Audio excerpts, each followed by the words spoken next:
240 tahun Kota Tenggarong baru saja dirayakan 29 September lalu. Pemerintahan di bawah kepemimpinan Bupati Edi Damansyah dan Wakil Randy Solihin punya komitmen kuat membangun desa sebagai langkah strategis kebijakannya. Pekan tadi, pemerintah Kabupaten Kutai Kartanegara melalui Dinas Pemberdayaan Masyarakat Desa melakukan rekrutmen tenaga pendamping desa. Inilah salah satu ujung tombak pelaksana pemerintah agar desa-desa berjalan sesuai visi idaman, yakni inovasi, berdaya saing, dan mandiri, seperti yang telah dideklarasikan pemerintahan. Jadi gini, untuk yang kegiatan kita sekarang rekrutmen pendamping desa Kukar Idaman namanya. Jadi kita sikat itu dengan pendekar idaman, pendamping desa dan kelurahan Kukar Idaman. Nah, jadi itu merupakan program kegiatan yang memang ada di RPJMD kita 2021-2026. Bagaimana kita ingin menguatkan pemberdayaan pembangunan desa. Jadi ada konsep bahwa di setiap desa itu ada pendamping. Nah, kemudian ada pendamping lokal desa, ada pendamping desa di kecamatan, ada pendamping desa tingkat kabupaten. Jadi ada 3 tingkatan. Nah, jadi strukturnya seperti itu. Tenaga ahli di kabupaten ada, tenaga pendamping di tingkat kecamatan ada, dan di tingkat desanya itu ada juga, atau dari kelurahannya ada satu. Nah, itu nanti mereka itu bertugas untuk mendampingi semua kegiatan desa, mulai perencanaan, pelaksanaan, sampai pelaporan. Nah, semua program-program yang ada di desa. Tujuannya ada percepatan, Pak. Percepatan bagaimana desa itu lebih maju lagi dan bisa memberikan pelayanan kepada masyarakat lebih baik lagi seperti itu. Selama lebih 2 tahun memimpin Kutai Kartanegara, indikator terjadinya kemajuan desa-desa sudah mulai terasa. Bahkan di saat seluruh dunia tertimpa masalah akibat pandemi COVID-19, desa-desa di Kukar justru bisa bergerak menaikkan pendapatan asli desa. Penilaian itu datang dari BPKP atau Badan Pengawasan Keuangan dan Pembangunan. Mengalami peningkatan. Target PAD tahun 2020 dibanding tahun 2019 adalah sebesar 38,79, sedangkan tahun 2020 jika dibandingkan dengan tahun 2019 adalah sebesar 53%. Untuk semester 1 tahun 2000 jika dibandingkan dengan tahun mengalami peningkatan sebesar 63%. Nah, begitu juga realisasi PAD mengalami peningkatan. Realisasi PAD tahun 2020 dibanding tahun 2019 adalah sebesar 143%, sedangkan tahun dibandingkan tahun 2020 adalah sebesar 286%. Nah, ini data-data dari BPK, Pak.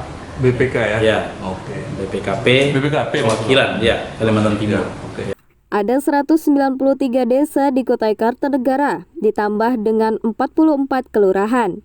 Bupati Edi Damansyah dan Randy Solihin menginginkan seluruh desa berusaha membangkitkan perekonomian desanya dengan membangun BUMDes atau badan usaha milik desa. Saat ini dari 193 desa di 18 kecamatan, baru 56 desa memiliki BUMDes berbadan hukum. Kita paham sekali bahwa SDM desa ini ya tidak semuanya layak, Pak, untuk bisa mengembangkan potensi di desa. Nah, untuk itu kita perlu pendampingan. Kami mengadopsi teman-teman dari Kemendes yang sekarang sudah menerjunkan pendamping desanya untuk mengawal anggaran dana desa itu, Pak. Ternyata dana desa itu cukup tertib dikawal dan cukup signifikan untuk berdampak di desa. Ya, di mana mereka menerjunkan tenaga ahli di tingkat kabupaten, di tingkat kecamatan dan desa. Cuma memang jumlahnya tidak memenuhi kuota. Jadi ada 3 desa atau 4 desa hanya 1 orang pendamping. Nah, ini tentu ketika kita melihat teman-teman Kemendes itu berhasil untuk mengawal dana-dana itu tepat sasaran, berdampak signifikan. Nah, ini juga yang kita coba adopsi. Nah, selain itu juga kita memberdayakan, karena nanti yang kita syaratkan untuk menjadi pendamping itu, Pak, penduduk yang berdomisili di desa itu dan di kecamatan itu.